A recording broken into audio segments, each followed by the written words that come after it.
بسم الله الرحمن الرحيم الحمد لله رب العالمين والصلاة والسلام على أشرف الأنبياء والمرسلين وعلى آله وأصحابه ومن تبعهم بإحسان إلى يوم الدين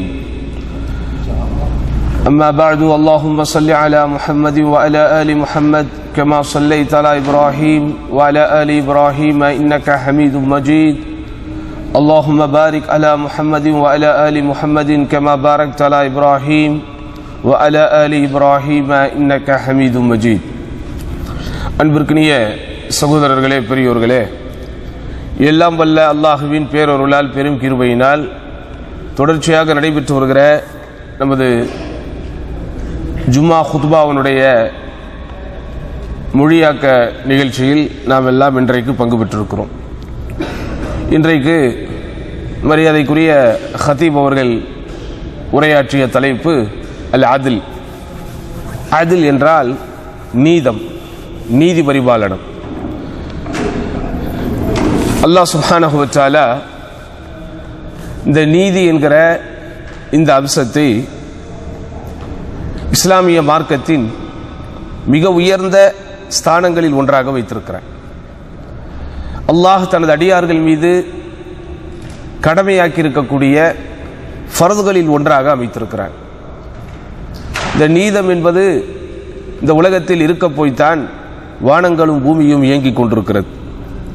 இந்த நீதி என்கிற இந்த மாபெரும் தன்மையை கொண்டுதான் மனிதர்களுடைய வாழ்க்கை நிம்மதி அடைகின்றன.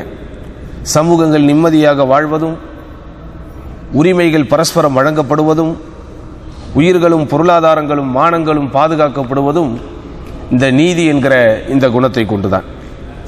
அதனால் தான் அல்லாஹ் சுப்ஹானஹு வ தஆலா நீதி செலுத்துதல் என்கிற இந்த விஷயத்தை அவன் கட்டளையிடக்கூடிய ஒரு அம்சமாகவே அமைத்திருக்கிறார். திருமறை குர்ஆனின் சூரத்து நஹல் என்கிற அத்தியாயத்தினுடைய 90வது வசனத்தில் இப்படி வருகிறது: இன்னல்லாஹ யஅமுரு பில் அத்ல் வல் இஹ்சான் வ ஈசாஇ தில் குர்பா.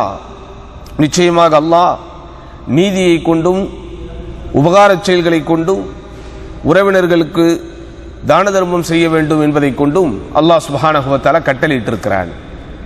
போற போக்கில் சொல்லி கொண்டு போகிற ஒரு செய்தி அல்ல இது. அல்லாஹ் சுப்ஹானஹு வ தஆலா கட்டளையிட்டிருக்கிறார். அல்லாஹ் சுப்ஹானஹு வ தஆலா ஏவி இருக்கக்கூடிய விஷயங்களில் ஒன்று. அதனால்தான் இமாம் இப்னுல் கய்யிம் ரஹிமஹுல்லாஹ் அழகாக இப்படி குறிப்பிடுவார்கள்: இன்னல்லாஹ அர்ஸல ரசூலஹு வ அன்ஸல குதுபஹு லியகூம அன்-நாஸு பில் கிஸ்த். நிச்சயமாக அல்லாஹ் அஸ்ஸ வ ஜல் அவன் தனது தூதர்களை அனுப்பியிருப்பதும் அவனது வேதங்களை அவன் இறக்கி வைத்திருப்பதும் உலக மக்கள் நீதத்தை நிலைநாட்ட வேண்டும் என்பதற்காகத்தான். அதாவது வேதங்கள் அருளப்பட்டதும் தூதர்கள் அனுப்பப்படுவதும் நீதத்தை நிலைநாட்டுவதற்கு எப்படி சான்றாக இருக்க முடியும்? இஸ்லாம் என்கிற இந்த மார்க்கம் நீதியை கொண்டுதான் இயங்குகிறது. நீதியை கொண்டு இது இயங்குகிற காரணத்தினால்தான் இது இயற்கையான மார்க்கமாக அமைந்திருக்கிறது. உலகத்தில் இஸ்லாம் என்கிற இந்த மார்க்கத்தை தாண்டி மனித சிந்தனைகளால் உருவாக்கப்பட்ட மதங்களாக இருந்தாலும், கொள்கைகளாக இருந்தாலும், கோட்பாடுகளாக இருந்தாலும், இசங்களாக இருந்தாலும் அதிலே நீங்கள் நீதியை பார்க்கவே முடியாது.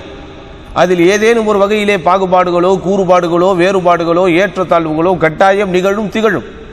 பிறப்பால் ஏற்றத்தாழ்வை வைத்திருப்பார்கள், நிறத்தால் ஏற்றத்தாழ்வை வைத்திருப்பார்கள், அல்லது வணக்க வழிபாடுகள் புரிவதிலே ஏற்றத்தாழ்வு வைத்திருப்பார்கள், அல்லது ஆண் பெண் என்கிற பாகுபாட்டை வேறுபாட்டை வைத்திருப்பார்கள். ஆனால் இஸ்லாம் என்பது அப்படி அல்ல. வானத்தில் இருக்கிற அல்லாஹ் அவன் ஒரே ஒரு இறைவன் தான். பூமியிலே இருக்கிற மக்கள் எல்லோரும் அவனுக்கு அடிமைகள் தான். அரபு பேசுபவர்களை எல்லாம் அல்லாஹ் முதலாவது தரத்திலும், அரபல்லாதவர்களை இரண்டாவது தரத்திலும் வைத்திருக்கிறானா? வெள்ளை நிறத்திலே இருப்பவர்களை முதல் தரத்திலும், அல்லது கருப்பினத்திலே இருப்பவர்களை அடுத்த தரத்திலும் வைத்திருக்கிறானா? இப்போ நிறங்களுக்கு அப்பாற்பட்டு, இனங்களுக்கு அப்பாற்பட்டு, மொழிகளுக்கு அப்பாற்பட்டு, தேசங்களுக்கு அப்பாற்பட்டு, பின்பற்றுகிற கலாச்சாரங்களுக்கு அப்பாற்பட்டு, மக்கள் தன்னகத்தை கொண்டிருக்கிற நாகரிகங்களுக்கு அப்பாற்பட்டு எந்த விதமான வேறுபாடும் பாகுபாடும் கூறுபாடும் இல்லாமல் இந்த மார்க்கம், இந்த சமயம் நீதத்தை போதிக்கிறது. ஆனால் நீங்கள் எந்த மதத்தை அல்லது எந்த கொள்கையை நீங்கள் எடுத்துக்கொண்டாலும் இப்படிப்பட்ட நீதி பரிபாலனத்தை நீங்கள் பார்க்க முடியாது. பிறப்பால் இவன் உயர்ந்தவன், பிறப்பால் இவன் தாழ்ந்தவன், பிறப்பால் இவன் இடையிலே உள்ளவன், இடைநிலை சாதியை சார்ந்தவன், அல்லது இவர்களெல்லாம் தாழ்த்தப்பட்டவர்கள், இவர்களெல்லாம் பிற்படுத்தப்பட்டவர்கள் என்றுதான் வைத்திருப்பார்கள் எந்த மதமாக இருந்தாலும். ஆனால் இஸ்லாம் என்கிற நம்முடைய இந்த மார்க்கத்திலே ஏன் அப்படிப்பட்ட வேறுபாடுகள் இல்லை? ஏன் அப்படி பிறப்பினால் வரக்கூடிய ஏற்றத்தாழ்வுகள் இல்லை? காரணம், அல்லாஹ் இந்த மார்க்கத்தை நீதத்தை கொண்டு அமைத்திருக்கிறான். அதனால் தான் இஸ்லாமிய மார்க்கத்திலே இந்த நீதியை பற்றி அறிஞர்கள் குறிப்பிடுகிற போது இது இரண்டாம் தரத்திலே வரக்கூடிய ஒரு செகண்டரி ஆக்ட் என்று சொல்லுவோமே, அப்படி இரண்டாவது தரத்திலே வைக்கக்கூடிய ஒரு குணம் என்று நீங்கள் கருதிவிடக் கூடாது. இது அடிப்படையான ஒன்று, மார்க்கத்தினுடைய மூலங்களில் ஒன்று. அதனால்தான் அல்லாஹ் சுப்ஹானஹு வ தஆலா யாராக இருந்தாலும் அவர்களோடு நாம் நீதத்தை கடைபிடிக்க வேண்டும் என்று கட்டளையிடுகிறார்.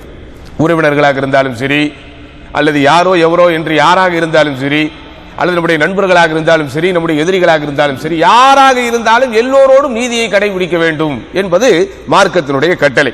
அதனால் தான் அல்லாஹ் சுப்ஹானஹு வ தஆலா சூரத்துல் மாஇதா என்கிற 5வது அத்தியாயத்தின் 8வது வசனத்திலே இப்படி குறிப்பிடுகிறான், யா அய்யுஹல்லதீன ஆமனூ கூனூ கவ்வாமீன லில்லாஹி ஷுஹதா பில் கிஸ்த். இறை நம்பிக்கை கொண்டவர்களே, நீங்கள் அல்லாஹ்வுக்கு நீதத்தை நிலைநாட்டக்கூடிய சான்று பகர்வர்களாக இருங்கள். நீதத்தை நிலைநாட்டுவதில் சான்று பகர்பவர்களாக விளங்குங்கள். அப்படியானால் என்ன? உலகத்திலே வாழக்கூடிய மக்கள் அவரவர்கள் இஷ்டத்திற்கு வாழ்வார்கள். அவரவர்களுக்கு எது சரி என்று கருதுகிறார்களோ அதை அவர்கள் செய்வார்கள். ஆனால் நீங்கள் இறை நம்பிக்கையாளர்களாக இருந்தால் உங்களது பேச்சும் மூச்சும் உங்களது வாடையும் கோடையும் நீதமாகத்தான் இருக்க வேண்டும். யாராக இருந்தாலும் அவர்கள் விஷயத்திலே நீங்கள் பேசினாலோ சிந்தித்தாலோ கருத்துக்கள் சொல்லினாலோ அல்லது அவர்களை குறித்து ஏதேனும் நீங்கள் எழுதினாலோ அல்லது அவர்களை குறித்து தீர்ப்பளிக்கக்கூடிய ஒரு சூழலை உங்களிடத்திலே வந்தாலோ அல்லது அவர்கள் விஷயமாக உங்களிடத்திலே யாராவது சான்று பகருங்கள், சாட்சியாக இருங்கள் என்று கோரிக்கை வைத்தாலோ உங்களது அனைத்து விஷயங்களும் எப்படி இருக்கணும்? நீதியாகத்தான் இருக்கணும். ஆனால் அது முடியுமா? நிச்சயமாக முடியாது. ولا يجرمنكم شنآن قوم على الا تعدلوا اعدلوا اقرب للتقوى. எவ்வளவு ஆழமான வார்த்தை பாருங்க, எவ்வளவு ஆழமான வார்த்தை. ஒரு குறிப்பிட்ட சமூகத்தின் மீது நீங்கள் கொண்டிருக்கிற வெறுப்பு உங்களை என்ன செஞ்சிடக்கூடாது? நீதியை பகிர்வதிலிருந்து உங்களை வேறுபடுத்தி விடக்கூடாது. இன்றைக்கு உலகம் முழுவதும் அதான் பார்த்துக்கிட்டு இருக்கிறோம், அப்படிதானா? இன்றைக்கு உலகம் முழுவதும் நீங்கள் பார்த்தீர்களேயானால் நெஞ்சிற்கும் இதயத்திற்கும் விருப்பமானவன் ஒரு தவறை செய்கிறான், எனது இதயத்திற்கு மிக தூரமாக இருக்கிறவன் அதே தவறை செய்கிறான். இவனை பற்றி நான் சொல்லுகிற தீர்ப்பு வேறு மாதிரி இருக்கும், அவனை பற்றி நான் சொல்லுகிற தீர்ப்பு வேறு மாதிரி இருக்கும், அப்படிதானா? உதாரணமாக என்னுடைய உறவுக்காரன், எனது சொந்தக்காரன், எனது நெஞ்சத்தின் நேசனாக இருக்கிறான், மிகுந்த வறுமையில் இருக்கிறான், மிகப்பெரிய கஷ்டத்தில் இருக்கிறான். அவன் ஒரு பொருளை திருடி விட்டால் அவனை குறித்த பார்வை எனக்கு எப்படி இருக்கும்? ஐயோ பாவம். எப்படி சொல்லுவேன்? ஐயோ பாவம், கஷ்டப்படுறான், சரியான வேலை இல்லை, சரியான பொருளாதாரம் இல்லை, அதனால திருடிட்டான் அப்படின்னு சொல்லுவேன். இதே எனக்கு விரும்பாதவன், எனக்கு பிடிக்காதவன், எனது பகைமையை சம்பாதித்தவன் வறுமையிலே வாடினாலும் ஏழ்மையிலே ஏங்கினாலும் அவனும் திருடினாலும் எப்படி சொல்லுவேன்? பாத்தியா, இது கையில காசே இல்ல ஆனா திருடுது, இது கையில காசு கிடைச்சா என்ன ஆட்டம் போடுவான் அப்படிம்ப. சேம் ஒரே விஷயம், ஆனால் இவனை குறித்து நான் அணுகுகிற பார்வையும் அவனை குறித்து நான் அணுகுகிற பார்வையும் வித்தியாசமாக இருக்கும். அதனால்தான் நீதியை பகரும் போது சகோதரர்களே, அனுதாபத்தை கொண்டோ ஆத்திரத்தை கொண்டோ நாம் அணுகக்கூடாது. ஒரு பொருளை நீங்கள் அனுதாபத்தோடு அணுகினால் அதனுடைய நிறைகள் உங்களுக்கு தெரியாது, அதனுடைய குறைகள் உங்களுக்கு தெரியாது. ஒரு பொருளை நீங்கள் ஆத்திரத்தோடு அணுகினால் அதனுடைய குறைகள் உங்களுக்கு தெரியாது. அதனாலதான் நீதி என்கிற விஷயத்திலே அனுதாபம் ஆத்திரம் என்கிற இரண்டுமே இருக்கக்கூடாது, சம பண்பாடு நம்மிடத்தில் இருக்க வேண்டும். அதனால் தான் நண்பிற்கிறியவர்களே, நீதி என்பது நீங்கள் விரும்பக்கூடியவர்களிடத்திலே மாத்திரம் கடைபிடிக்கக்கூடியதாக இருக்கக்கூடாது. இன்றைக்கு நாம் எல்லாம் தமிழ்நாட்டிலே ஒரு ஆட்சி மாற்றம் என்கிற ஒரு சூழ்நிலையில் இருக்கிறோம். இந்த ஆட்சி மாற்றத்திற்கு என்னென்னவோ காரணங்கள் நீங்கள் சொன்னாலும் அதில் முக்கியமான பார்வை என்ன? ஊடகவியலாளர்கள் என்று அறியப்பட்ட, சமூக வலைத்தளத்திலே மேய்பவர்கள் என்று அறியப்பட்ட, அல்லது இன்ஃப்ளூயர்ஸ் என்று அறியப்பட்ட, அல்லது என்னென்னமோ பெயர்கள் அவர்களுக்கு சொல்லப்படுகிறது. அரசியல் விமர்சனம் என்கிற பெயரிலே ஒரு குறிப்பிட்ட சமூகத்தை அவர்கள் டார்கெட் செய்தார்கள். அவர்கள் உயர்வானவர்கள், தூய்மையானவர்கள் என்று நான் சொல்ல வரவில்லை. இருந்தாலும் அவர்கள் ஒரு தவறை செய்யும் போது அதை வேறு மாறி பூதாகரப்படுத்துவார்கள். அதே இப்போது ஆட்சிக்கு வந்தவர்கள் என்ன தவறு நிகழ்ந்தாலும் அதை அவர்கள் கண்டுகொள்ளவே மாட்டார்கள். இதுதான் நீதி இல்லாத, சம பண்பாடு இல்லாத பார்வை என்று அர்த்தம், அப்படிதானே? அவர்கள் குறிப்பிட்ட தவறை செய்யும் போது அந்த அமைப்பின் பெயரை சொல்லி, கட்சியின் பெயரை சொல்லி, கட்சியின் தலைவரின் பெயரை சொல்லி குறிப்பிடுவார்கள். ஆனால் அதே தவறு இங்கே நிகழும் போது இது அரசு அதிகாரிகளுடைய பிரச்சனை, இது அவர்கள் செய்த தவறு, இது இவர்கள் செய்த தவறு. இது இன்றைக்கு நாம் வாழக்கூடிய, நாம் வாழ்ந்து கொண்டிருக்கிற இந்த காலகட்டத்தில் கண்ணுக்கு முன்னால் தெரியக்கூடிய பார்வை. இதே பார்வை இதைவிட 1000 மடங்கு மேலான பார்வை இஸ்லாமிய மார்க்கத்தின் மீது, அப்படிதானே? யாராவது ஒரு குற்றச்செயலில் ஒரு முஸ்லிம் ஈடுபட்டு விட்டால் அவனை குறித்து இந்த செய்தித்தாள்கள் எப்படி செய்திகளை தரும்? ஒரு முஸ்லிம் என்று அவனுடைய மதத்தை இழுத்து, அவனுடைய சமயத்தை இழுத்து, மார்க்கத்தை இழுத்து அவன் பெயரை சொல்லி போடுவார்கள். ஆனால் வேற்று மதத்திலே இருக்கிறவர்கள் தேச துரோக செயல்களை செய்தாலும், வேற்று மதத்திலே இருப்பவர்கள் நாட்டினுடைய ரகசியத்தை இன்னொரு நாட்டிற்கு போய் விற்பனை செய்தாலும் அவனுடைய பெயரை குறிப்பிடுவார்களே தவிர மதத்தை குறிப்பிட மாட்டார்கள். தேச விரோத செயலில் ஈடுபட்ட மின் பொறியாளர் கைது அப்படி போடுவான், தேச விரோத செயலில் ஈடுபட்ட இளைஞர் கைது அப்படி போடுவான். ஆனால் அதே செயலையோ அல்லது 100 மடங்கு அதை விட கீழே இருக்கிற செயலையோ ஒரு குறிப்பிட்ட சமூகத்தை சார்ந்தவர்கள் செய்துவிட்டால் அவர்களை குறித்தவர்கள் எப்படி போடுவார்கள்? அந்த செயலை சுட்டிக்காட்டி அதற்கு ஆதாரம் இருக்கிறதோ இல்லையோ அது வேறு, உண்மையிலேயே அவன் குற்ற செயலில் ஈடுபட்டானா இல்லையா என்பது அது வேறு. ஆனால் அதை குறித்தவர்கள் பொது ஜன பார்வையிலே இந்த வெகு ஜன மீடியாவிலே கொண்டு சொல்லுகிற போது எப்படி சொல்லுவார்கள்? இஸ்லாம் என்கிற பெயரை போட்டு குறிப்பிட்டு காட்டுவார்கள். அப்ப இதுதான் சகோதரர்களே பொது பார்வையில் ஒரு குறிப்பிட்ட இனம், ஒரு குறிப்பிட்ட சமூகம் எப்படி பார்க்கப்படுகிறது, ஒரு குறிப்பிட்ட சமயம் எப்படி தாக்கப்படுகிறது. இது காலம் காலமாக இந்த எதிரிகள் செய்து கொண்டிருக்கக்கூடிய ஒரு காரியம் தான். சரிதானா? அப்ப அதனால் தான் இஸ்லாமிய மார்க்கம் நீதியை பற்றி சொல்லும் போது எப்படி சொல்லுகிறது? விரும்பியவர்களிடத்திலே மாத்திரமல்ல, நீ விரும்பாதவனிடத்திலேயே ஒரு விஷயத்தை நீ கண்டாலும் நீ நீதிக்குத்தான் சாட்சியாக இருக்க வேண்டும். அடுத்த அன்பிற்கினியவர்களே, நீதியாக இருப்பவர்களுக்கு இஸ்லாமிய மார்க்கம் கொடுக்கக்கூடிய கண்ணியம் என்ன, அவர்களுக்கு கொடுக்கக்கூடிய அந்தஸ்து என்ன? அப்துல்லாஹ் இப்னு அமர் ரலியல்லாஹு அவர்கள் அறிவிக்கிறார்கள், அல்லாஹ்வுடைய தூதர் ஸல்லல்லாஹு அலைஹி வஸல்லம் அவர்கள் கூறுகிறார்கள், இன்னல் முக்ஸிதீன இன்தல்லாஹி அலா மனாபிர மின் நூரின் அன் யமீனிர் ரஹ்மானி அஸ்ஸ வஜல். மறுமை நாளில் அல்லாஹ்வின் சபையில் அவனது வலதுபுறத்திற்கு, அவனது வலதுகைக்கு பக்கத்தில் அல்லாஹ் சுப்ஹானஹு வ தஆலா பெரும் பெரும் மேடைகளை எழுப்பி, மின்பர் என்றால் புரிகிறதா?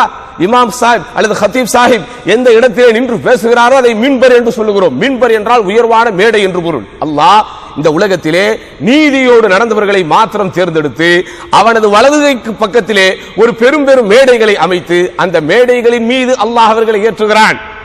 அந்த மேடைகள் என்பது இது போன்ற மரத்தினாலான மேடைகள் அல்ல, அது அல் நூர், ஒளியாலான, அல்லாஹ்வின் புறத்திலிருந்து வரக்கூடிய வெளிச்சத்திலான மேடைகளில் வைத்து அல்லாஹ் சுப்ஹானஹு வ தஆலா அவர்களை கண்ணியப்படுத்துகிறான். யார் அவர்கள்? அல்லதீன யஅதிலூன ஃபீ ஹுக்மிஹிம் வ அஹ்லிஹிம் வ மா வல்லவ். அவர்கள் யார் விஷயத்திலே தீர்ப்பு சொன்னாலும் நீதியை தான் பேசுவார்கள். அது அவர்களுடைய குடும்பத்தை சார்ந்தவர்களாக இருந்தாலும் சரி, அல்லது அவர்களுடைய பொறுப்பின் கீழ் இருக்கக்கூடிய எந்த விஷயமாக இருந்தாலும் சரி, யாராக இருந்தாலும் எல்லோரிடத்திலும் அவர்கள் நீதியாக நடந்து கொள்வார்கள். அதனால் தான் என் அன்பிற்கினியவர்களே, அல்லாஹ்வுடைய தூதர் ஸல்லல்லாஹு அலைஹி வஸல்லம் அவர்கள் குடும்பத்தினர்களாக இருந்தாலும் சரி, வீட்டிலே உள்ளவர்களாக இருந்தாலும் சரி, அல்லது தன்னுடைய பொறுப்பின் கீழே இருக்கக்கூடியவர்களாக இருந்தாலும் சரி, எல்லோரிடத்திலும் அல்லாஹ்வுடைய தூதர் ஸல்லல்லாஹு அலைஹி வஸல்லம் நீதியை நிலைநாட்டினார்கள். நீதி சொல்லும் போது பீதி கொள்ளக்கூடாது என்கிற அடிப்படையில் அல்லாஹ்வுடைய தூதர் ஸல்லல்லாஹு அலைஹி வஸல்லம் தன்னுடைய ஆட்சியை, தன்னுடைய நிர்வாகத்தை அமைத்தார்கள். ரசூலுல்லாஹி ஸல்லல்லாஹு அலைஹி வஸல்லம் அவர்கள் எல்லா இடங்களிலும் நீதியோடு நடந்தது மாத்திரமல்லாமல் நம்மை நீதியுடன் நடக்கும்படி வலியுறுத்தினார்கள், வழிகாட்டினார்கள். நீதி நிலைநாட்டப்படக்கூடிய முதலாவது இடம், நாம் அனைவரும் உணர்ந்து கொள்ள வேண்டிய இடம், நம்முடைய வீடு. நம்முடைய வீட்டில் நாம் நீதியை கடைபிடிக்கிறோமா? நம்முடைய வீட்டில் நம்முடைய செயல்பாடுகள் அனைத்தும், நம்முடைய தீர்க்கமான தீர்ப்புகள் அனைத்தும் நீதத்தின் அடிப்படையில் இருக்கிறதா? வீட்டிலே 2 குழந்தைகள் இருந்தால் 2 குழந்தைகளையும் ஒரே மாதிரி பார்க்கிறோமா? வீட்டிலே ஆண் பிள்ளை பெண் பிள்ளை என்று வைத்திருந்தால் இருவரையும் நாம் சமமாக பார்க்கிறோமா? சமம் என்று நாம் சொல்லும் போது நீங்கள் தவறாக நினைத்து விடக் கூடாது. இதை நான் ஒவ்வொரு முறையும் விலைக்கு சொல்லுவேன். அதாவது ஆண்களுக்கு வாங்குகிற அதே ஆடையை நான் பெண்ணுக்கு வாங்கி கொடுப்பேன். ஆண்களுக்கு கொடுக்கிற அதே அதல்ல, ஆணுக்கு என்ன தேவையோ அதை கொடுப்பது, பெண்ணுக்கு என்ன தேவையோ அதை கொடுப்பது. ஆனால் கொடுப்பது என்று வரும்போது இருவரையும் நீங்கள் சரியாகத்தான் என்ன செய்யணும், பராமரிக்கணும். ஆனால் இன்றைக்கு சமூகத்தில் என்ன எப்படி இருக்கிறது? ஆண் பிள்ளைகளுக்கு ஒரு மாதிரியும் பெண் பிள்ளைகளுக்கு ஒரு மாதிரியும். சொத்துரிமையில் ஆணுக்கும் பெண்ணுக்கும் வித்தியாசம் இல்லையா என்று நீங்கள் கேட்கலாம். சொத்துரிமை என்பது வேறு. அல்லாஹ் சுப்ஹானஹு வ தஆலா ஆண்களுக்கு இருக்கக்கூடிய பொறுப்புகள், கடமைகள் என்பதை வைத்து ஒரு பெண் எனும்போது அவளுக்கு கணவன் சார்ந்தவர்களிடத்திலிருந்து வரக்கூடிய அந்த விஷயங்கள் எல்லாம் இருக்கிறது என்பதை வைத்து ஆணுக்கு ஒரு அமைப்பையும் பெண்ணுக்கு ஒரு அமைப்பையும் வைத்திருக்கிறான். ஆனால் அன்பளிப்புகள் என்பதை பெற்றோர்கள் கொடுக்கிற போது கவனமாகத்தான் இருக்க வேண்டும். அதிலே நீங்கள் அல்லாஹ்வை பயப்பட வேண்டும். அதே போன்று சில பிள்ளைகளுடைய செயல்பாடுகள் நமக்கு பிடிக்கும். அந்த பிள்ளைகள் ஒரு தவறை செய்யும் போது அதை சர்வ சாதாரணமாக தட்டிவிட்டு போய்விடுவோம், அதை சர்வ சாதாரணமாக தள்ளிவிட்டு போய்விடுவோம். ஆனால் அதே தவறை இன்னொரு பிள்ளை செய்யும் போது அது நமக்கு ஆத்திரத்தை ஏற்படுத்தும், அது நமக்கு கோபத்தை ஏற்படுத்தும். ஆனால் அதற்கு நாமே ஒரு ஜஸ்டிபிகேஷனை வைத்திருப்போம். நல்ல புள்ள, நான் சொல்றதெல்லாம் கேட்கிறான், இவன் நல்ல புள்ள, என்னை ரொம்ப கோபப்படுத்த மாட்டேன்றான். அல்லது நீங்கள் எதிர்பார்ப்போடு இருக்கும்போது அவன் பிறந்திருப்பான். கல்யாணமாகி 2 ஆண்டுகள் 3 ஆண்டுகள் குழந்தை இல்லை, 4 ஆண்டுகள் கழித்து 5 ஆண்டுகள் கழித்து ஒரு குழந்தை பிறக்கிறது என்றால் அது ஒரு எதிர்பார்ப்பை நிறைவேற்றக்கூடிய ஒரு குழந்தை. ஆனால் பெரும்பாலும் நீங்கள் கணக்கெடுத்து பாருங்கள், நீண்ட எதிர்பார்ப்புக்கு பிறகு ஒரு குழந்தை பிறந்தால் அடுத்தடுத்த குழந்தைகள் எதிர்பார்ப்பு இல்லாம என்ன செஞ்சிடும், கொஞ்சம் வந்துடும். அப்ப அந்த முதல் குழந்தையின் மீது நமக்கு இருக்கக்கூடிய பார்வையும் கரிசனமும், அந்த முதல் குழந்தையின் மீது நமக்கு இருக்கக்கூடிய பற்றும் அன்பும் அடுத்தடுத்த குழந்தைகள் மீது இல்லாமல் போய்விடும். ஆதலால் தான் நீதத்தை கடைபிடிக்கக்கூடிய முதலாவது களம், முதலாவது தளம் உங்களது வீடுகளாக இருக்க வேண்டும் என்று நமக்கு மார்க்கம் வழிகாட்டுகிறது. சரிதானா? அப்ப இந்த எல்லா விஷயத்திலும் என்ன செய்யணுமா, அந்த நீதத்தை கடைபிடிக்க வேண்டும். நீதத்தை கடைபிடிக்காதவர்கள் அல்லாஹ்வுடைய தண்டனைக்கு ஆளாகுகிறார்கள். அல்லாஹ்வுடைய தூதர் ஸல்லல்லாஹு அலைஹி வஸல்லம் அச்சமூட்டி எச்சரிக்கை செய்யும்போது தகுல்லாஹ வஅதிலு பைன அவுலாதிக்கும், அல்லாஹ்வை அஞ்சிக் கொள்ளுங்கள், உங்கள் பிள்ளைகள் விஷயத்திலே நீதத்தை கடைபிடியுங்கள். இது அல்லாஹ்வின் தூதர் ஸல்லல்லாஹு அலைஹி வஸல்லம் அவர்களுக்கு கொடுத்த கட்டளை. அதற்கடுத்து ஷேக் அவர்கள் குறிப்பிட்ட ஒரு வார்த்தை உண்மையிலே அழுத்தமாக இருந்தது. எத்தனையோ குடும்பங்கள் நீதமின்மையின் காரணத்தினால் பிரிந்திருக்கின்றன, எத்தனையோ உள்ளங்கள் நீதமின்மையின் காரணத்தினால் தூரமாகி இருக்கின்றன, எத்தனையோ உறவுகள் நீதமின்மையின் காரணத்தினால் முறிந்திருக்கின்றன, எத்தனையோ நண்பர்கள் நீதமின்மையின் காரணத்தினால் பிரிந்திருக்கிறார்கள். அப்படிதானே? அப்ப நீங்கள் எந்த இடத்திலே யாரை பற்றி பேசினாலும் உங்களுக்கு பிடிக்குதோ பிடிக்கலையோ அதை சொல்லி நீங்க கருத்து சொல்லக்கூடாது. மாறாக எது உண்மையோ எது நீதமோ அதை கொண்டு என்ன செய்யணும், நீங்க கருத்து கொடுக்கணும். உதாரணமாக நீங்கள் ஒரு முதலாளியாக இருக்கிறீர்கள் அல்லது ஒரு துறைக்கு மேலாளராக இருக்கிறீர்கள், உங்களுக்கு கீழ் 10 பேர் வேலை பார்க்கிறார்கள், 20 பேர் வேலை பார்க்கிறார்கள். அவர்கள் விஷயத்தில் நீங்கள் என்ன செய்யணும், நீதத்தை கடைபிடிக்க வேண்டும். இன்றைக்கு நான் வேலை பார்க்கிற இடங்களில் பெரும்பான்மையானவர்கள் அடையக்கூடிய மிகப்பெரிய மன நெருக்கடி அதுதான். ஒரு குறிப்பிட்ட நேஷனாலிட்டியை சார்ந்தவர் அங்க மேனேஜரா இருப்பார், அந்த நேஷனாலிட்டிக்கு மாத்திரம் அவர் ஒரு பிரெஃபரன்ஸ் கொடுப்பார். அல்லது ஒரே நேஷனாலிட்டியாக இருக்கும், குறிப்பாக இந்தியராக இருப்பார், ஆனால் அவர் வடநாட்டை சேர்ந்தவராக இருப்பார், அந்த ஏரியாக்களிலே உள்ளவர்களுக்கு மாத்திரம் அவர் ஒரு முன்னுரிமை கொடுப்பார். அல்லது தென்னாட்டை சேர்ந்தவராக இருப்பார், அவர் தனது ஊர்க்காரர்களுக்கு மாத்திரம் ஒரு பிரெஃபரன்ஸை கொடுப்பார். அதாவது ஒருவருக்கு வேலை வாங்கி கொடுப்பது என்பது வேறு, நம்முடைய இன்ஃப்ளூயன்ஸை பயன்படுத்தி அவர்களுக்கு உதவி செய்வது என்பது வேறு. ஆனா நமக்கு கீழே அவர்கள் வேலை பார்க்கிறார்கள் என்றால் ஒருத்தர் லீவு கேட்டான்னா நீங்க எல்லாத்தையும் மைண்ட்ல வச்சு தான் அவனுக்கு லீவ் சாங்ஷன் பண்ணணும். ஒருத்தனுக்கு இன்கிரிமெண்ட் போறதுக்கு நீங்க ஒரு சைன் பண்றீங்கன்னா எல்லாரையும் மைண்ட்ல வச்சு தான் நீங்க என்ன செய்யணும், அந்த இன்கிரிமெண்ட்டுக்கு நீங்க சைன் பண்ணணும். ஒரு சின்ன பர்மிஷன் கொடுப்பதாக இருந்தாலும் சரி, சின்ன ஓவர் டைமுக்கு நீங்கள் அனுமதி கொடுப்பதாக இருந்தாலும் சரி, உங்கள் பொறுப்பின் கீழ் ஒரு 10-20 பேர் இருக்கிறார்களா, 100 பேர் இருக்கிறார்களா, அவன் நிறம், இனம், மொழி எதை குறித்து நீங்கள் சிந்திக்க கூடாது. இன்னும் சொல்ல போனால் அதில் நீங்கள் மார்க்கத்தை கூட சிந்திக்க கூடாது. அவன் முஸ்லிம், அதனால கொடுத்த முஸ்லிம் சதக்கா கொடுங்க, ஜக்காத் பெறுவதற்கு தகுதி வாய்ந்தவனாக இருந்தால் ஜக்காத்தை கொடுங்க, அது வேறு. ஆனால் வேலையின் கீழே 10 பேர் இருக்கிறார்கள் என்றால் அவர்கள் விஷயத்தில் நீங்கள் நீதியை தான் கடைபிடிக்க வேண்டும். அல்லாஹ்வுடைய தூதர் ஸல்லல்லாஹு அலைஹி வஸல்லம் வாழ்க்கை வரலாறு அதைத்தான் நமக்கு சொல்லுகிறது. ரொம்ப பிரபல்யமான சம்பவத்தை அழகாக ஹதீப் அவர்கள் எடுத்து சொன்னார்கள். மக்சூமியா என்கிற உயர் குலத்தை சார்ந்த ஒரு பெண் திருடி விடுகிறாள். ஷரியத்தினுடைய சட்டப்படி இஸ்லாமிய குற்றவியல் சட்டம் அவள் மீது அமுல்படுத்தப்பட வேண்டும். ஆனால் உயர்குல பெண்ணின் மீது எப்படி நாம் அந்த சட்டத்தை அமுல்படுத்துவது? எல்லாருக்கும் சில சொகுசான விஷயங்கள் அமைந்து விடாது, ஒரு சிலருக்கு மாத்திரம்தான் சில சொகுசுகள் அவர்களே அறியாமல் அல்லது அவர்கள் விரும்பினாலும் விரும்பாவிட்டாலும் அவர்களுக்கு போய்விடும். அந்த மாதிரி இந்த உயர்குல பெண்மணி திருடி விட்டால் எப்படி இவள் மீது நாம் சட்டத்தை அமுல்படுத்துவது? கூடி கூடி பேசுகிறார்கள், குழாவி குழாவி பேசுகிறார்கள், சட்டத்தை அமுல்படுத்தாமல் என்ன செய்யலாம் என்று சிந்திக்கிறார்கள். கடைசியில் அல்லாஹ்வின் தூதர் ஸல்லல்லாஹு அலைஹி வஸல்லம் செல்ல பிள்ளை என்கிற அளவிற்கு பெயர் பெற்ற பெருமானார் ஸல்லல்லாஹு அலைஹி வஸல்லம் அவருடைய வளர்ப்பு முறையில் பேரன் என்கிற உறவு வரக்கூடிய உசாமா ரலியல்லாஹு அன்ஹு அவர்களிடத்திலே பேசி, நீங்க போய் உங்க அப்பா கிட்ட பேசுங்க, எடுத்து சொல்லுங்க. உடனே இவரும் என்ன செய்கிறார், பேச போகிறார். அல்லாஹ்வுடைய தூதர் ஸல்லல்லாஹு அலைஹி வஸல்லம் கோபம் கொள்கிறார்கள், ஆத்திரம் கொள்கிறார்கள்.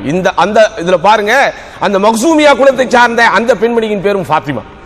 ரசூலுல்லாஹி ஸல்லல்லாஹு அலைஹி வஸல்லம் தொடர்ந்து சொன்னார்கள், மக்சூமியாவின் ஃபாத்திமா அல்ல, நான் பெற்ற மகள் ஃபாத்திமாவை திருடினாலும் நான் கையை வெட்டியே தீர்வேன் என்று அல்லாஹ்வுடைய தூதர் ஸல்லல்லாஹு அலைஹி வஸல்லம் அவர்கள் நீதி சொல்லும் போது பீதி கொள்ளவில்லை. சட்டத்தை செயல்முறைப்படுத்தும் போது அதிலே அல்லாஹ்வுடைய தூதர் ஸல்லல்லாஹு அலைஹி வஸல்லம் தன் இஷ்டத்திற்கு எதையும் சொல்லவில்லை. அப்ப சட்டம் நீதி என்று வரும்போது சகோதரர்களே, அதில் ஒரு நேர்மையும் அதில் ஒரு நாணயமும் இருக்க வேண்டும். இது நம்முடைய பாலிசியாகவே அமைய வேண்டும். அதில் ஒரு டேஸ்ட் இருக்கிறது. ஸ்ட்ரைட் ஃபார்வர்ட் என்று நாம் சொல்லுகிறோமே, இதில் தான் இது. ஸ்ட்ரைட் ஃபார்வர்ட் என்று சொல்லும் முகத்தை விரைப்பாக வைத்துக் கொள்வதோ, அல்லது யாராவது நம்மிடத்திலே பேச வந்தால் அவர்களை கண்டுகொள்ளாமல் போவதோ, அல்லது மக்களோடு மக்களாக பழகாமல் இருப்பதோ அல்ல. மக்கள் இன்றைக்கு தவறாக புரிந்து கொண்டிருக்கிறார்கள். ஸ்ட்ரைட் ஃபார்வர்ட் என்பதற்கு அர்த்தமே எந்த நிலையிலும் அவர் நீதத்தை கைவிட மாட்டார், எந்த நிலையிலும் அவர் நேர்மையை கைவிட மாட்டார். எந்த விஷயமாக இருந்தாலும் அவர் எது உண்மையோ எது சத்தியமோ அதைத்தான் சொல்லுவார் என்கிற ஒரு வாழ்க்கை நம்மிடத்திலே இருக்க வேண்டும்.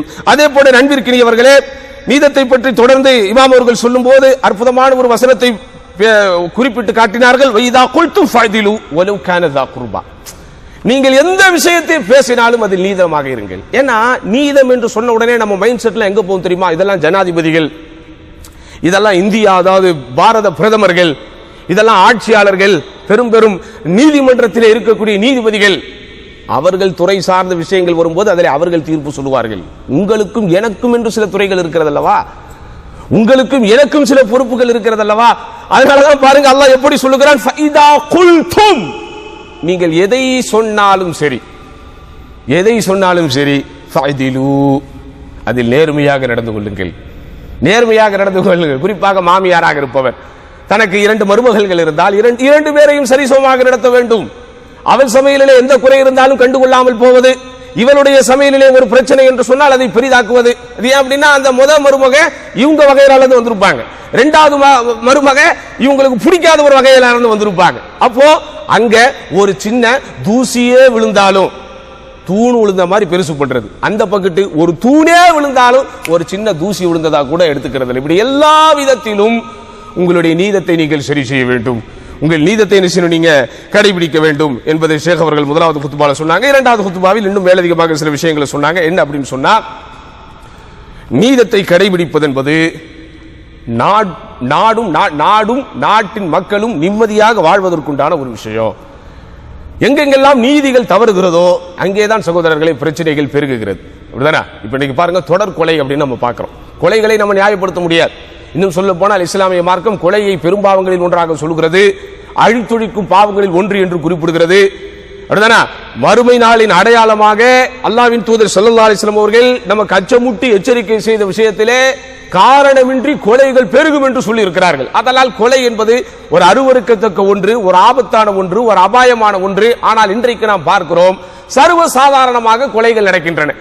அதுவும் எங்கே? நீதிமன்றத்தின் வளாகத்திலேயே வைத்துக் கொண்டு விடுகிறார்கள்.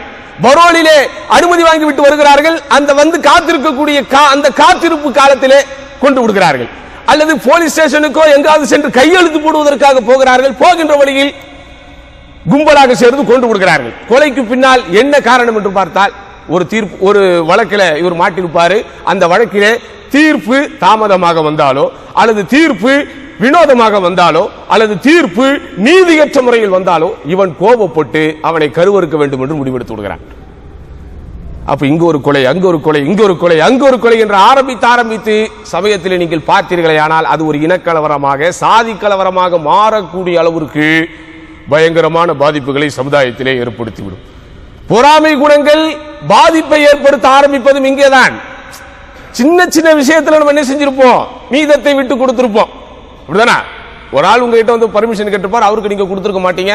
இன்னொருத்தருக்கு நீங்க பர்மிஷன் கேட்டிருப்பார், அவனுக்கு நீங்க கொடுத்திருப்பீங்க. உங்களை பொறுத்த வரைக்கும் 2 பேர் வந்தா ஒருத்தருக்கு கொடுத்தா ஒருத்தருக்கு கொடுக்கல, அடுத்த வேலை நீங்க பார்க்க போயிருவீங்க. ஆனா உங்களால் பாதிக்கப்பட்டவன் அதை பார்த்து கொண்டே இருப்பான். உங்களால் பாதிக்கப்பட்டவன் உங்களுக்கு ஏதேனும் பாதிப்பு வராதா என்று பார்த்து கொண்டே இருப்பான். அப்ப இப்படித்தான் நீதங்கள் தவறும் போது அது அடுத்தடுத்த ஆபத்தான கட்டங்களை உருவாக்கி கொண்டே இருக்கிறது. அதனால் தான் இந்த வானமும் பூமியும் நிம்மதியாக செயல்படுவதற்கு நீதம் ஒரு முக்கியமான ஒரு காரணமாக இருக்கிறது என்கிற கருத்தையும் இஸ்லாம் நமக்கு சொல்லித் தரக்கூடிய அதே வேளையில் ஒரு அருமையான ஒரு ஹதீசுல் குதுசி. ஹதீசுல் குதுசி என்றால் என்ன? அல்லாஹ் சொன்னதை அல்லாஹ்வுடைய தூதர் ஸல்லல்லாஹு அலைஹி வஸல்லம் அப்படியே சொல்லுவார்கள். அப்ப ஹதீஸ்கள்னா அல்லாஹ் சொல்லாதது இல்லையா? ஹதீஸ்கள் என்பதும் அல்லாஹ்வின் புறத்திலிருந்து வருவதுதான். ஆனால் அது அல்லாஹ்வின் தூதரின் வார்த்தையாக இருக்கும். ஆனால் ஹதீசுல் குதுசி என்பது என்ன? அது அல்லாஹ்வின் வார்த்தை, குர்ஆன்ல இல்ல, அவ்வளவுதான். அப்ப அதனால அந்த ஹதீசுல் குதுசி என்று வரும்போது அதற்கு நம்ம என்ன செய்யணும், இன்னும் கொஞ்சம் ஸ்பெஷல் அட்டென்ஷன் கொடுக்கணும். அப்ப அந்த ஹதீசுல் குதுசியில இப்படி வருகிறது, அல்லாஹ் சொல்லுகிறான், யா இபாதி, எனது அடியார்களே, இன்னி ஹர்ரம்து துல்ம அலா நஃப்ஸி, எனக்கு நானே அநியாயம் செய்யக்கூடாது என்று தடை செய்திருக்கிறேன். வஜஅல்துஹு பைனக்கும் முஹர்ரமா, எனவே அதை உங்களுக்கும் நான் அதை ஹராமாக்கி இருக்கிறேன். ஃபலா ததாலமு, ஒருவருக்கொருவர் அநியாயம் செய்து கொள்ளாதீர்கள். இந்த ஹதீசுல் குதுசி ஏன் முக்கியத்துவம் பெறுகிறது என்றால், இந்த ஹதீசுல் குதுசியுடைய ஆரம்ப பகுதியை நீங்கள் கவனிக்க வேண்டும். அல்லாஹ் சொல்லுகிற வார்த்தை, எனக்கு நானே தடை செய்திருக்கிறேன். அப்படியானால் என்ன அர்த்தம்? அல்லாஹ் சுப்ஹானஹு வ தஆலா செய்யக்கூடிய விஷயத்தை குறித்து யாராவது கேள்வி கேட்க முடியுமா? அல்லாஹ் ஒரு விஷயத்தை செய்தால் அதில் யாருக்காவது எதிர்கருத்து கொடுக்க முடியுமா? அப்ப அல்லாஹுக்கு ஆற்றல் இருக்கிறது, அல்லாஹுக்கு சகலவித அத்தனையும் அல்லாஹ் தன்னகத்தை கொண்டிருக்கிறான். இப்படி இருந்தும் நான் என்ன செய்யறதில்லை, அநியாயம் செய்வதில்லை. எதை செய்தாலும் அதற்கு பின்னால் அல்லாஹ் ஒரு நியாயமான காரணத்தை வைத்திருக்கிறான். அது நமக்கு தெரியாது, நமக்கு அது தெரியாது. ஆஹா, ஒட்டுமொத்த முஸ்லிம்கள் இப்படிப்பட்ட ஒரு விஷயம் நிகழ்ந்ததை நினைத்து திகழ்ந்ததை நினைத்து கவலையில் இருக்கிறார்களே, பலஸ்தீனத்திலே நடைபெறக்கூடிய விஷயங்களை எல்லாம் நினைத்து கண்ணீர் விடுகிறார்களே, நமக்கு தெரியாததற்கு பின்னால் அல்லாஹ் என்ன ரகசியத்தை வைத்திருக்கிறான் என்று. அப்ப உலகத்தில் எதை நிகழ்த்தினாலும் அல்லாஹ்வின் நாட்டப்படி அதை நிகழ்கிற போது அதற்கு பின்னால் ஒரு நியாயம் இருக்கிறது, அதற்கு பின்னால் ஒரு நீதி இருக்கிறது. பாதலால் தான் அல்லாஹ் சொல்லுகிறான், நீதியையும் நேர்மையையும் எனக்கு நானே, அதாவது நீதியற்று நடப்பதை எனக்கு நானே தடை செய்திருக்கிறேன். அதனால் நீங்கள் என்ன செய்யுங்க, உங்களுக்கு இடையிலே அதை தடை செய்து கொள்ளுங்கள் என்று அல்லாஹ் சுப்ஹானஹு வ தஆலா சொல்லி காட்டுகிறான். அதனால் என்ன செய்யக்கூடாது, நம்ம யாருடைய பொருளாதார விஷயத்திலோ, குறிப்பாக இந்த பஞ்சாயத்துகள், குடும்ப பஞ்சாயத்துகள் பேச போகிறவர்கள் இந்த சொத்து பத்துக்களை பிரிப்பதற்கு சில கட்டத்தில் என்ன செய்யணும், இந்த வீட்டில் இருக்கக்கூடிய சொந்தக்காரங்களெல்லாம் கூப்பிட்டு வச்சு பேசுவாங்க. அப்படி பேசும்போது ரொம்ப கவனமாக இருக்க வேண்டும். எவ்வளவோ சீர்கேடுகள் இன்றைக்கு சமூகத்திலே நடக்கிறது. லஞ்சங்களையும் கையூட்டுகளையும் நேரடியாகவோ மறைமுகமாகவோ பெற்றுக்கொண்டு அல்லது தனக்கு தனிப்பட்ட முறையில் அவர் மூலம் ஒரு லாபம் இருக்கிறது என்பதை வைத்துக் கொண்டு எத்தனை இடங்கள் இந்த நீதங்கள் மீறப்படுகின்றன, எத்தனை இடங்கள் நேர்மையற்ற முறையில் சொத்து பங்கீடுகள் ஆரம்பித்து எத்தனையோ விஷயங்கள் நடைபெறுகின்றன. ரெண்டு பையன் இருப்பான், வாப்பாக்கு 2 வீடு இருக்கும், நீ அந்த வீடு எடுத்துக்கோ, நீ அந்த வீடு எடுத்துக்கோ. அந்த வீடு எங்கேயா இருக்குது, அது சென்னை அடையாறுல இருக்குது. இந்த வீடு எங்கேயா இருக்குது, அது எங்கிட்டோ ஒரு ஊர்ல இருக்குது. ரெண்டு ஒண்ணா. அப்போ இந்த மாதிரி பிரித்து கொடுக்கும் போது, அதிலே பேச்சுவார்த்தைக்காக போகும்போது அனைவரும் அல்லாஹ்வை பயந்து கொண்டு பேச வேண்டும். அதை என்ன செய்யணும், நம்ம இதுல கவனத்தில் கொள்ள வேண்டும். அதே போன்ற நண்பிற்கிறியவர்களே, இன்னொரு ரொம்ப முக்கியமான விஷயம் இதை ஷேக் அவர்கள் சுட்டி காட்டினார்கள். இதை கட்டாயம் நம் சமூகத்திலே நாம் சுட்டி காட்ட வேண்டும். நீதி என்கிற விஷயம் எந்த அளவிற்கு அல்லது எதையெல்லாம் உள்ளடக்கி இருக்கிறது என்றால், ஒருவரை நீங்கள் பாராட்டும் போதும் கூட நீதத்தை கடைபிடிக்க வேண்டும். ஒருத்தர் பாராட்டும் போதும், உதாரணமா உங்க பையன் 90 மார்க் வாங்கிட்டான் டாடி அப்படின்னு காட்டுறான், நீ அவனுக்கு என்ன சொல்ற, மாஷாஅல்லாஹ், மும்தாஸ், எக்ஸலென்ட் அப்படி நீங்க சொன்னீங்கன்னா அதே வார்த்தை உங்களுடைய அடுத்த பையனுக்கு நீங்க சொல்லணும். அந்த அளவிற்கு ஒருவரை புகழுகிற விஷயத்திலும் கூட நீங்கள் நீதியை கடைபிடிக்க வேண்டும். பாராட்டும் போதும் நீதியை கடைபிடிக்க வேண்டும். கமெண்ட் செய்யும் போதும் என்ன செய்யணும், நீதியை கடைபிடிக்க வேண்டும். இவ்வளவு விஷயங்கள் அந்த நீதி பரிமாணத்தில் இருக்கிறது. இப்படிப்பட்ட அடிப்படையில் ஒருவர் நீதியை கடைபிடிக்கிறாரே ஆனால் அந்த உறவுகள் மேம்படும், அந்த நட்பு பாதுகாக்கப்படும். அப்படிதானே? அடுத்து ஷேக் அவர்கள் இன்னொரு விஷயத்தை சொன்னாங்க, but that is not applicable for, நம்ம எல்லாத்துக்கும் அது நாட் அப்ளிகபிள். அதாவது என்ன அப்படின்னு சொன்னா, ஒன்றுக்கு மேற்பட்ட மனைவிகள் யாருக்கு இருக்குதோ அவங்க என்ன செய்யணும், எனக்கு நாட் அப்ளிகபிள், உங்களை பத்தி தெரியல யாருக்காவது அப்ளிகபிள் இருந்தா நீங்க என்ன செய்யணும், உங்க லைஃப்ல அப்ளை பண்ணணும். ஒன்றுக்கு மேற்பட்ட மனைவிமார்கள் இருந்தா அதுல நீங்க என்ன செய்யணும், மனைவிமார்களுக்கு மத்தியில் நீதத்தை கடைபிடிக்க வேண்டும். அதே போல நண்பிற்கினியவர்களே, பிள்ளைகளுக்கு வாங்கி கொடுக்கிற அன்பளிப்பு, செலவுகள் ஆகிய எல்லா விஷயங்களிலும் நீங்க என்ன செய்யணும், நீதியை கடைபிடிக்க வேண்டும் என்று ஒரு அற்புதமான ஒரு தலைப்பு இது. அப்படி நீதியத்தை கடைபிடிக்காவிட்டால் என்ன ஆகும், அதையும் சொல்லணும்ல. find not a fault, find a remedy. சும்மா குற்றங்களையும் குறைகளையுமே பேசிக் கொண்டிருக்க கூடாது. அதனால் வரக்கூடிய பாதிப்புகள் என்ன, நீதி கடை ஒண்ணும் இல்லை. ஒரே ஒரு ஹதீஸ் ஷேக் அவர்கள் ரொம்ப அழகா நோட் பண்ணாங்க, இத்தகு துல்ம், நீதியற்று அநியாயமாக நடக்கிற விஷயத்தில் அல்லாஹ்வை அஞ்சிக் கொள்ளுங்கள். ஃபைன்ன துல்ம துல்மாத்துன் யௌமல் கியாமா, இந்த நீதியற்ற அநியாயமான முறையில் நடைபெறக்கூடியவைகள் எல்லாம் மறுமையில் இருள்களாக வந்து நிற்கும். உங்களுக்கு முதல்ல ஒரு ஹதீஸ் சொன்ன, நீதியாக நடந்தவர்களுக்கு எதலாலான மிம்பர் கிடைக்குது, ஒளியாலான மிம்பர் கிடைக்குது. ஆனால் நீதியற்று நடப்பவர்களுக்கு என்ன கிடைக்குது, இருள்கள் தான் கிடைக்கும். அப்போ இருள்களில் இருந்து ஒளியை நோக்கி நாம் வாழ வேண்டுமானால் அதற்குண்டான ஒரே வழி நீதியாக நடப்பது. அதனாலே நண்பிற்கினியவர்களே, நீதி என்பது ஒரு மனிதனுடைய அந்த நியாயமான நேர்மையான குணத்தை வெளிப்படுத்தக்கூடிய ஒரு குவாலிட்டி. அப்போ அப்படிப்பட்ட ஒரு அந்த குவாலிட்டி என்ன செய்யணும், நம்ம அனைவரும் இன்ஷா அல்லாஹ் வாழ்க்கையிலே கடைபிடிக்க வேண்டும். அது நம்முடைய வீடாக இருந்தாலும் சரி, நாடாக இருந்தாலும் சரி, எந்த விஷயமாக இருந்தாலும் சரி, நம்முடைய பார்வையும் நம்முடைய கருத்தும் எப்போதும் நீதிக்கும் நியாயத்திற்கும் நேர்மைக்கும் உட்பட்டதாகவும் உகந்ததாகவும் இருக்க வேண்டும். யாரை நாம் ஏற்றுக்கொள்வதாக இருந்தாலும், யாரை நாம் எதிர்ப்பதாக இருந்தாலும், யாரை பாராட்டுவதாக இருந்தாலும் அல்லது யாரை நாம் விமர்சிப்பதாக இருந்தாலும், யார் விஷயத்தில் நாம் அனுமதி தருவதாக இருந்தாலும் அல்லது அனுமதி தராமல் இருந்தாலும், எல்லா விஷயத்திலும் நீதியை கடைபிடிக்கக்கூடிய அந்த தன்மையை நாம் விட்டுவிடக்கூடாது. அப்படிப்பட்ட நல்லதோர் குணநலன்களை வல்ல ரஹ்மான் அனைவருக்கும் தந்தருள்வானாக. யா அல்லாஹ், எதை நாங்கள் சொல்கிறோமோ, எதை நாங்கள் கேட்கிறோமோ அதன்படி வாழக்கூடிய பாக்கியத்தை எங்கள் அனைவருக்கும் தருவாயாக என்று வேண்டி இந்த மொழியாக்க உரையை நிறைவு செய்கிறேன். வாஹிரு தாவான் அல்ஹம்துலில்லாஹி ரப்பில் ஆலமீன். அஸ்ஸலாமு அலைக்கும் வரஹ்மத்துல்லாஹி வபரகாத்துஹு.